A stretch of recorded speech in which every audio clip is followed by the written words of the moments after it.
উদ্বোধন হয়।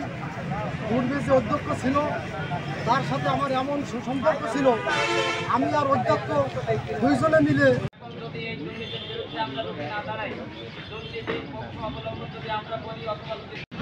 সব কিছু বেশি কিনে কিছু পয়সা করে বিনিময়ে ওখানে চাকরি করছে।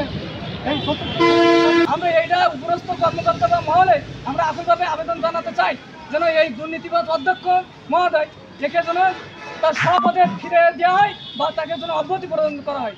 এবং আমি আরও একটা কথা বলতে চাই, আমি 2017 সাল থেকে এখানে আমি 3-4টা ট্রেডের ভিতরে আমি ভর্তি হতে ইচ্ছুক হয়েছিলাম, কিন্তু আমি ম্যানেজমেন্ট সাবজেক্ট নিয়ে আমার গ্রাজুয়েশন কমপ্লিট, আমি ফার্স্ট ক্লাসে পাস করছি, আমি গ্রাম ডাক্তার হিসেবে 4টা ডিগ্রি করছি, সব জায়গায় আমি ফার্স্ট সেকেন্ড, কিন্তু এইখানে এই প্রতিষ্ঠানে আমার সুযোগ হয় না।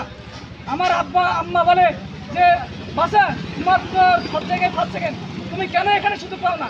আমি বললাম যে আব্বা আম্মা এখানে আমাদের মতো সুযোগ হয় না, এখানে সুযোগ হয় যাদের হেলার জ্বর আছে, যারা এইভাবে মানে। এবং উপস্থিত সকলকে আমি ধন্যবাদ জানাচ্ছি।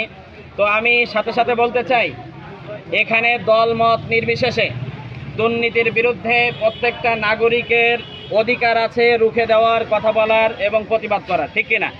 তো সেই ক্ষেত্রে আমরা এখানে এসেছি, এখানে দল নেই, মত নেই, কোনো কিছু নেই, আমরা নাগরিক, সচেতন নাগরিক হিসাবে আপনাদের এখানে এসেছি।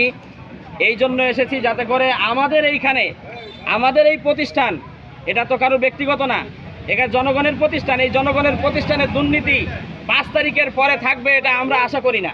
সেই ক্ষেত্রে আমি আপনাদের কাছে আহ্বান করব যাতে করে অতি তাড়াতাড়ি যারা দুর্নীতি করেছে তাদেরকে এখান থেকে অপসারণ করা হয়।